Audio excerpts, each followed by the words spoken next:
Oui, il y a une crise des hommes politiques. Une crise parfois justifiée, une crise parfois injustifiée. Des drames. Ce qui vient de se passer avec ce maire à côté de Perpignan qui s'est suicidé. Il était probablement parti dans un engrenage.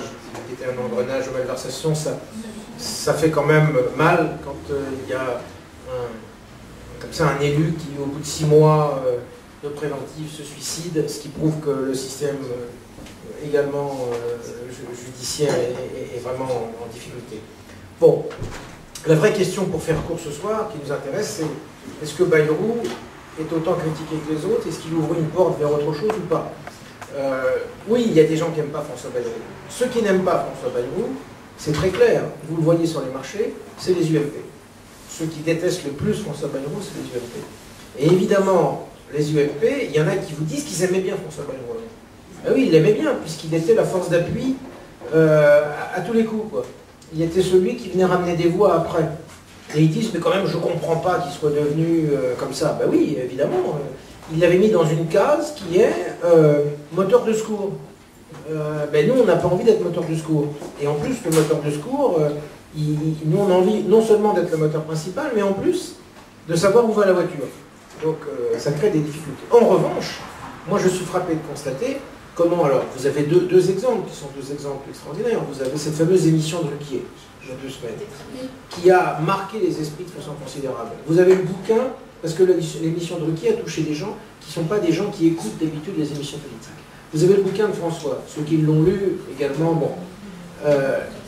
Ce qui est fascinant d'ailleurs, mais on le sait bien, les gens n'attendent pas une réponse aux questions vraiment qu'ils se posent. Ils attendent d'être écoutés et de rencontrer un leader qui a des valeurs et qui est prêt à les écouter.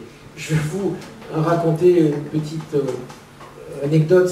Quand j'ai commencé cette campagne, je me suis dit comment je vais faire avec toutes les personnes qui vont me parler de leurs problèmes sur lesquels je n'aurai aucune compétence. Parce qu'évidemment, étant donné que j'ai été expert pendant 22 ans, j'ai tendance à considérer que c'est très très mal quand je ne suis pas expert sur quelque chose sur lequel je parle. Et je me suis rendu compte très vite que ce n'est pas un problème quand on fait une campagne électorale. Quand vous êtes avec quelqu'un dont vous ne connaissez pas le dossier, il suffit de l'écouter.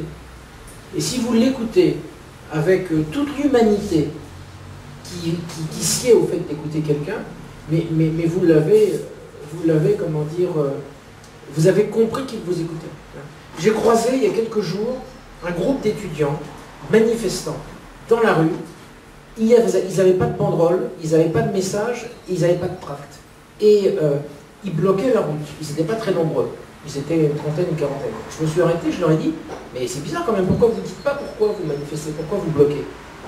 Et j'ai vécu quelque chose qui ne m'était jamais arrivé de ma vie, et je peux vous dire que les étudiants, je les ai fréquentés, j'ai enseigné pendant très longtemps, bon, et je les connais depuis 30 ans, les étudiants. C'est la première fois que ça m'arrivait.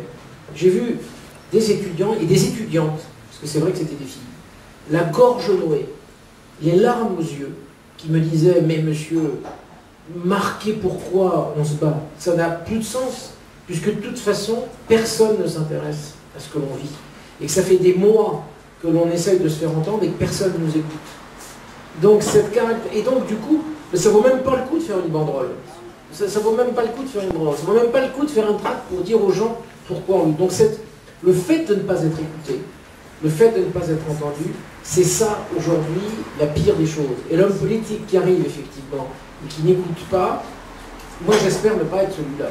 J'espère ne pas être, et j'espère dans cette campagne, avec ceux qui me rencontrent à plusieurs occasions, peuvent être témoins que certes, je suis bavard, mais que ce n'est pas au détriment du fait d'écouter. Donc je crois que François Bayrou incarne ça, et que de ce point de vue, effectivement, il fait de la politique autrement. Sur la question du dumping social, notre proposition, pour faire court, c'est de dire qu'il est urgent de faire une Europe sociale. C'est-à-dire de faire en sorte qu'on prend les sujets les uns après les autres, l'assurance maladie, les retraites, le chômage, et on dit on va converger. C'est-à-dire qu'on va arriver à des droits sociaux alignés sur le pays le plus favorisé.